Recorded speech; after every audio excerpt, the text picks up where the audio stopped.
P V Anwar, very good morning. തെരഞ്ഞെടുപ്പ് ദിവസം ഒരു ബോംബുമായി ഇ പി ജയരാജൻ എത്തിയിട്ടുണ്ട്. അഥവാ ഇ പി ജയരാജൻ്റെതെന്ന് പറയപ്പെടുന്ന ആത്മകഥയുടെ ഉള്ളടക്കം പുറത്തു വരുന്നു. 181 പേജിൽ ഉള്ളടക്കം ഇപ്പോൾ ഞങ്ങളുടെയൊക്കെ കൈകളിലുണ്ട്. അതിൽ താങ്കളെ കുറിച്ചുകൂടി പരാമർശമുണ്ട് ശ്രീ പി വി അൻവർ. ഇല്ല, ആ പരാമർശത്തിൽ ഒരു അടിസ്ഥാനമില്ല. ഇ പി അങ്ങനെ പറയും പി വി അൻവറിനെ കുറിച്ച് എന്നുള്ള അഭിപ്രായം എന്നെ സംബന്ധിച്ചില്ല. കാരണം അദ്ദേഹമായിട്ടുള്ള വ്യക്തിബന്ധം എനിക്കൊരു 10-16 വർഷമുണ്ട്.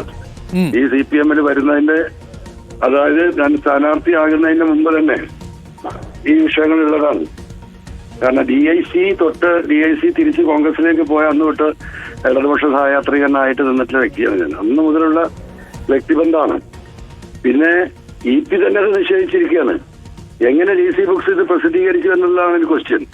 DC 10 പ്രകാശനം ചെയ്യുമെന്ന് പറഞ്ഞു. ഇപ്പോൾ വരുന്ന വാർത്താ പ്രകാശനത്തിൽ നിന്ന് അവർ പിന്മാറിയിരിക്കുന്നു എന്നാണ്. ഇല്ല ഡോക്ടർ അരുൺ, അതിന് വലിയൊരു കളി നടന്നിട്ടുണ്ടെന്ന് ഞാൻ മനസ്സിലാക്കുന്നത്. ഇ പി ഇത് പച്ചയായി നിഷേധിച്ചത് നമുക്ക് വിശ്വാസത്തിലെടുക്കണമെന്നാണ് എന്റെ വ്യക്തിപരമായ അഭിപ്രായം. ഒരു പുസ്തകം പ്രസിദ്ധീകരിക്കപ്പെടുന്നത്, ആ പുസ്തകത്തിന് എഴുത്തുകാരൻ അന്തിമ അനുമതി നൽകുന്ന ഘട്ടത്തിൽ മാത്രമാണ് ആ പുസ്തകം അദ്ദേഹത്തിൻ്റെതായി പ്രസിദ്ധീകരിക്കാനാവൂ. അതല്ലെങ്കിൽ ആരുടെ പേരിലും ഒരു പുസ്തകം അടിച്ചിറക്കാമല്ലോ നാളെ. അതിനെതിരെ ക്രിമിനൽ കുറ്റത്തിലേക്ക് പോകാവുന്നതുമാണ്. ഇ പി ഇപ്പോൾ പറയുന്നു പി വി അൻവറിനെതിരെയാണെങ്കിലും ഈ പുസ്തകത്തിൽ പറഞ്ഞിരിക്കുന്ന ഭാഗങ്ങളൊന്നും തന്റേതല്ല എന്ന് പറയുമ്പോൾ ഒരു രാഷ്ട്രീയ ഗൂഢാലോചന നടന്നിട്ടുണ്ടെന്ന് വേണം മനസ്സിലാക്കാൻ. അതിൽ പി വി അൻവറിനെയും വലിച്ചടിച്ചിരിക്കുന്നുണ്ട്. P V Anvar. അരുൺ, ഈ വിഷയത്തിൽ എനിക്ക് പറയാനുള്ളത് മുഴുവൻ കേൾക്കണം, അതിനുള്ള സമയം തരണം. ഇത് വളരെ വലിയ ഒരു ഗൂഢാലോചനയാണ്. കാരണം ഞാൻ ഈ രാവിലെ ഈ വിവരം അറിയുമ്പോൾ തന്നെ ഞാനത് സത്യത്തിൽ എനിക്കത് ഒരു വിശ്വാസയോഗ്യമായി ഒരിക്കലും തോന്നിയില്ല. ഇ പിയെ കിട്ടാൻ വേണ്ടി ഞാൻ ശ്രമം നടത്തി, അദ്ദേഹത്തെ കിട്ടിയില്ല. അപ്പോഴേക്കും അദ്ദേഹത്തിൻ്റെ വാർത്ത ഇത് നിഷേധിച്ചുകൊണ്ട് വന്നു. അങ്ങനെ ചെയ്തിട്ടില്ല, DC ബുക്സുമായി കരാറുണ്ടാക്കിയിട്ടില്ല, മാത്രമല്ല അൻവറുമായി ബന്ധപ്പെട്ട വിഷയങ്ങൾ ഞാൻ അതിൽ പറഞ്ഞിട്ടില്ല എന്ന് അദ്ദേഹം പറയുന്നത് കേട്ടു ഞാൻ വേറൊരു ചാനലിൽ. എന്തായിരുന്നാലും നിങ്ങളിതിലൊരു കാര്യം മനസ്സിലാക്കേണ്ടായിരുന്നു, ഇത് വലിയ ഒരു ഗൂഢാലോചനയാണ്. ആ ഗൂഢാലോചനയുടെ അടിസ്ഥാനം ചേലക്കര തെരഞ്ഞെടുപ്പാണ്. ചേലക്കര തെരഞ്ഞെടുപ്പിൽ നിങ്ങളൊക്കെ വിചാരിക്കുന്നതിൻ്റെ അപ്പുറമാണ് ഇവിടുത്തെ കാര്യങ്ങൾ. ഇപ്പോൾ വോട്ട് ചെയ്ത് ഇറങ്ങുന്ന വോട്ടർമാർ ബൂത്തിന് പുറത്തുള്ള ഞങ്ങളുടെ പ്രവർത്തകരോട് സ്വകാര്യമായി പറഞ്ഞു പോകുന്നു, വോട്ട് ഞങ്ങൾ ചെയ്തിട്ടുണ്ട് കേട്ടോ, കൈ പിടിച്ചിട്ട് അമർത്തുന്നു എന്ന് പറഞ്ഞാൽ ഇവിടെ CPMൽ നിന്ന് 50% വോട്ട് ഇവിടെ ചോരാൻ പോവുകയാണ്. പ്രത്യേകിച്ചും ഇവിടുത്തെ ദളിത് വിഭാഗം, അതുപോലെ തന്നെ പാർട്ടിയുടെ പിൻബലമായിട്ടുള്ള ന്യൂനപക്ഷങ്ങൾ, അതുപോലെ തന്നെ ഹിന്ദു സമുദായത്തിൽപ്പെട്ട കമ്മ്യൂണിസ്റ്റുകാർ, ഇവരെല്ലാം ഒന്നടങ്കം വോട്ട് ചെയ്യാണ്. BJP ഇവിടെ ചിത്രത്തിൽ പോലും ഉണ്ടാവില്ല തെരഞ്ഞെടുപ്പ് കഴിയുമ്പോൾ.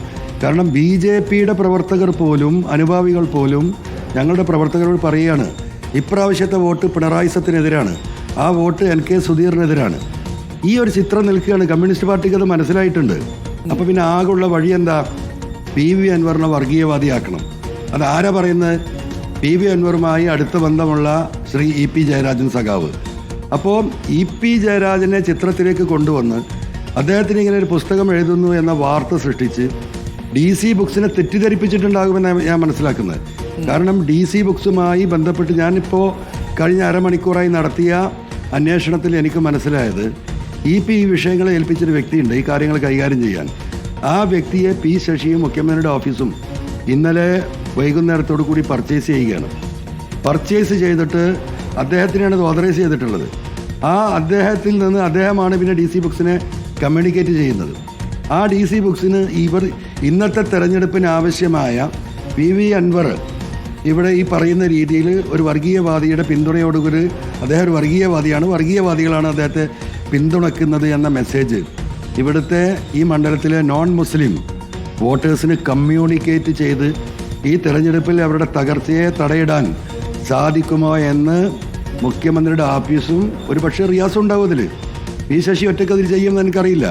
മുഖ്യമന്ത്രിയുടെ അനുവാദം ഉണ്ടാവും അതിന്. ഇന്നത്തെ ദിവസം കടന്നു പോകണം. ഇന്നത്തെ ദിവസം പി വി അൻവർ വർഗീയവാദിയാണെന്ന് ഇ പി ജയരാജൻ പറയണം. കാരണം രാവിലെ 12 മണിൻ്റെ മുമ്പ് 10% വോട്ട് ചെയ്ത് പോകും. അപ്പോൾ ഇവിടെ NK സുധീറിന് ഓട്ടോറിക്ഷ ചിഹ്നത്തിൽ ജനങ്ങൾ ഒന്നാകെ വോട്ട് ചെയ്യുമ്പോൾ അതിനെ തടയുന്നത്, കാരണം ഇവിടുത്തെ ഒരു ചേഞ്ച് അവർ മനസ്സിലാക്കിയിട്ടുണ്ട്, അടിയൊഴുക്ക് അവർ മനസ്സിലാക്കിയിട്ടുണ്ട്. ആ അടിയൊഴുക്കിനെ തടയാൻ ഹിന്ദു വിഭാഗത്തിൻ്റെ മനസ്സിൽ പി വി അൻവറിനെ വീണ്ടും ഒരു വർഗീയവാദിയാക്കാൻ ഉദ്ദേശിച്ച് നടത്തിയൊരു നീക്കാണ്. ഞാനും ചോദിക്കട്ടെ, ഇ പി എങ്ങനെയാ ഈ LDF കൺവീനർ സ്ഥാനത്ത് നിന്ന് പുറത്തു പോയത്? വഴിയെ പോയ ഒരു BJP-യുടെ മന്ത്രി അവിടെ കയറി ചായ കുടിച്ചു. അതിന്റെ പേരിലല്ലേ ഇവിടെ RSSന്റെ കേന്ദ്രത്തിൽ പോയാണ് കിടന്നുറങ്ങുന്നത് ADGP അജിത് കുമാർ. മുഖ്യമന്ത്രിയുടെ ഓഫീസിന് പിന്തുണ കൊടുക്കുക. തൃശ്ശൂരിൽ പൂരം കലക്കിച്ച് RSSന് ഒരു സീറ്റുണ്ടാക്കി കൊടുത്ത ADGPയും അതിന്റെ നേതാക്കന്മാരും പാർട്ടിക്കകത്ത് മുഖ്യമന്ത്രിയും കുടുംബവും. എന്നാൽ വഴിയെ EP-യെ കുറിച്ച് ഞാൻ പറയേണ്ടല്ലോ, അരുൺ അറിയാലോ. അദ്ദേഹം ഒരു സാധുവായ മനുഷ്യനാണ്. ആളുകളെ വിശ്വസിക്കും, ഫ്രണ്ട്ഷിപ്പ് സൂക്ഷിക്കും, മറ്റു പാർട്ടികളുമായുള്ള ആളുകളുമായിട്ട് അദ്ദേഹത്തിന് ബന്ധമുണ്ട്. അപ്പം അങ്ങനെ അദ്ദേഹത്തിന്റെ നന്മയെ ചൂഷണം ചെയ്താണ് സത്യത്തിൽ അന്ന് BJP-യുടെ മന്ത്രി ചെയ്തത്. അതിന്റെ പേരിൽ അദ്ദേഹത്തെ ക്രൂശിച്ചു, അദ്ദേഹത്തിന്റെ പേരിൽ അദ്ദേഹത്തെ മാറ്റി നിർത്തി. കണ്ണൂരിലെ EP ജയരാജന്റെ സാന്നിധ്യം, പാർട്ടിയിലെ സാന്നിധ്യം ആർക്കാ തടസ്സം? ഈ പറയുന്ന മരുമകനെ മുഖ്യമന്ത്രിയാക്കണം. അതാണല്ലോ പിണറായിയുടെ ആവശ്യം. പാർട്ടി സെക്രട്ടേറിയറ്റ് മെമ്പറാക്കി ചെറുപ്പത്തിൽ തന്നെ. അതാ പാർട്ടി തീരുമാനിക്കട്ടെ. അപ്പോ ഈ നേതാക്കന്മാർ മുഴുവൻ ഈ പാർട്ടിക്ക് ഉണ്ടായിട്ടും ചേലക്കരയിലെ തെരഞ്ഞെടുപ്പ് ആരാ നിയന്ത്രിക്കുന്നത്? മരുമകനല്ലേ. അപ്പം മരുമകനെ കൊണ്ടുവരുമ്പോ വളർന്നു വരുന്ന കമ്മ്യൂണിസ്റ്റ് പാർട്ടിയിലെ ജനപിന്തുണയുള്ള, പ്രത്യേകിച്ച് EP-യെ സംബന്ധിച്ച് കമ്മ്യൂണിസ്റ്റ് പാർട്ടിയെ പോലെ തന്നെ പുറത്ത് പബ്ലിക് സപ്പോർട്ടുള്ള ആളുകളുടെ ഇടയിൽ വ്യക്തിപരമായ അഭിപ്രായമുള്ള വ്യക്തി കൂടിയാണ് EP ജയരാജൻ. EP ജയരാജൻ വരാൻ പാടില്ല. ആ രാഷ്ട്രീയ ഗൂഢാലോചന മുഖ്യമന്ത്രിയുടെ ഓഫീസിൽ നിന്നാണ് എന്നാണ് PV അൻവർ വിമർശിക്കുന്നത്. Thank you Shri PV Anvar. എന്തായാലും PV അൻവറിനെ കുറിച്ചോ ഈ പറഞ്ഞിരിക്കുന്ന 100% ഉറപ്പാണ്, സംശയമല്ല, എനിക്ക് ഉറപ്പാണ്. ഓക്കെ, അപ്പോൾ രാഷ്ട്രീയ ഗൂഢാലോചന എന്ന നിലയിലാണ് അതിനെ PV അൻവർ പറയട്ടെ, എനിക്കതിൽ സംശയമില്ല.